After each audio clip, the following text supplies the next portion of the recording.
উচ্চ মাধ্যমিকের ফল ঘোষণা, রাজ্যে প্রথম বর্ধমানের রূপায়ণ পাল। বুধবার দুপুর 12:30টায় সাংবাদিক বৈঠক করে উচ্চ মাধ্যমিক শিক্ষা সংসদের সভাপতি চিরঞ্জীব ভট্টাচার্য আনুষ্ঠানিকভাবে উচ্চ মাধ্যমিক পরীক্ষার ফলাফল ঘোষণা করেন। এবার গোটা রাজ্যে মোট পরীক্ষার্থীর সংখ্যা ছিল 5,10,000। মেধা তালিকায় পূর্ব বর্ধমান জেলাকে দেখা গেল নজরকাড়া সাফল্য নিয়ে। সেখান থেকে তালিকায় স্থান পেয়েছে মোট 7 জন।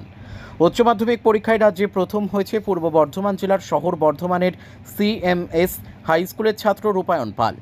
সে 500-র মধ্যে 497 নম্বর পেয়ে প্রথম স্থান অধিকার করেছে। এর আগে মাধ্যমিক পরীক্ষায়ও সে রাজ্যে প্রথম স্থান অধিকার করেছিল। রূপায়ণের এই অসাধারণ কৃতিত্বের জন্য তাকে আন্তরিক অভিনন্দন জানানো হয়েছে। ভবিষ্যতে সে আরও অনেক সাফল্যের শিখরে পৌঁছাক, এমনটাই কামনা সকলের। ব্যুরো রিপোর্ট, আমাদের টিভি। কেমন লাগছে? ভাবিনি এতটা হবো। র্যাঙ্ক হয়তো একটা আশা করেছিলাম। র্যাঙ্ক 497। কিরকম প্রিপারেশন নিয়েছিলে? প্রিপারেশন তো মেনলি আমার তো এন্ট্রান্সের দিকে প্রিপারেশন বেশি ছিল। বোর্ডের জন্য লাস্ট একটা মাসই যা প্রিপারেশন নিয়েছি, লাস্ট 1-1.5 মাসই বোর্ডের জন্য পড়েছি মেনলি। আচ্ছা, তো সবথেকে প্রিয় বিষয় কি ছিল?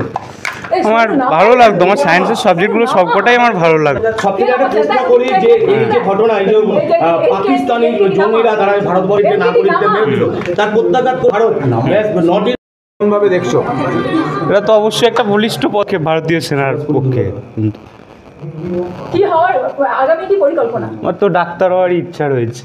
ডাক্তার কেন, ইঞ্জিনিয়ার নয় কেন? ডাক্তার মানে মানুষের সেবাটা করতে পারবো বলে, মানুষের সঙ্গে সরাসরি সেবা করতে পারবো। নিট তো হয়ে গেল। হ্যাঁ, নিট হয়ে গেল। পরীক্ষা হলো? ভালোই হয়েছে, ঠিকঠাকই হয়েছে। আচ্ছা, সব থেকে প্রিয় বিষয় কি তোমার? আমার ভালো লাগে ফিজিক্স, কেমিস্ট্রি, বায়োলজি তিনটি ভালো লাগে। প্রিয় ওরকম প্রিয় বিষয় তোমার?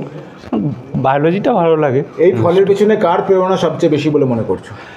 বাবা মায়ের এবং টিচারদের সবারই আমাকে সবসময় মানে ইন্সপায়ার করতো। না, এতটা ভালো আশা করিনি। র্যাঙ্ক একটা ভেবেছিলাম, এতটা ভালো রেজাল্ট আশা করিনি। কতক্ষণ পড়াশোনা করেছিলেন?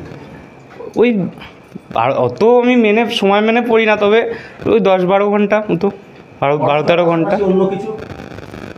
11-12 তো পড়াশোনার চাপটা অত্যন্ত বেশি থাকে, অতটা মানে এক্সট্রা কারিকুলার টাইম পাওয়া যায় না। ছিল মানে প্রতিটা সাবজেক্টেরই একজন করে বা দুজন করে ছিল। খেলাধুলা হবি, যেটা খেলাধুলা হবি, বই পড়া। মানে সব থেকে প্রিয় খেলা কি বা খেলা দেখো কিনা? খেলা ক্রিকেট দেখতে পছন্দ করি। ক্রিকেট খেলেছো? হ্যাঁ, খেলতাম। এখন তো পড়ার চাপটা রয়েছে বেশি, অতটা খেলা। র্যাঙ্ক হয়েছিল তোমার? মাধ্যমিকে 5th হয়েছিলাম। সিএমএস স্কুল থেকেই পড়তে? হ্যাঁ। বাড়ি তোমার এটাই বাড়ি না? হ্যাঁ, এটাই বাড়ি। গ্রামের বাড়ি? গ্রামের বাড়ি খেরুচ্চাঁদ। বাবা টিচার। কোন থানা? কোন থানা? বাতার থানা। বলছি রূপায়ণ, আরেকটা বিষয় জিজ্ঞেস করবো। এই যে আগামী দিনে যারা উচ্চ মাধ্যমিক পরীক্ষা দেবে, তাদের উদ্দেশ্যে তুমি কি বলবে? তাদের পড়াশোনা করা আছে? অবশ্যই মানে নিষ্ঠার সঙ্গে তাদের পড়া উচিত, এবং এখন তো সিলেবাসও পরের বছর থেকে চেঞ্জ হয়ে যাচ্ছে, সুতরাং সেমিস্টার সিস্টেম এসে যাচ্ছে, তাই তাদের আরও বেশি চ্যালেঞ্জিং ব্যাপারটা হয়ে যাচ্ছে তাদের জন্য। পড়াশোনার পাশাপাশি গান, কোন গান শুনতে তোমার সবথেকে বেশি ভালোবাসে, বা তুমি কি আদৌ শোনো গান? মাঝে মাঝে শুনি। আমার মানে অরিজিৎ সিং এর গান ভালোই লাগে। অরিজিৎ সিং এর গান ভালোই লাগে। হিন্দি গান কি শোনো? মাঝে মাঝে শুনি। রেকর্ড করে সিনেমা অতটা দেখা হয় না। খেতে ভালো? খাওয়া দাওয়া? হ্যাঁ, কি খেতে ভালোবাসো? তো চিকেন বেশি।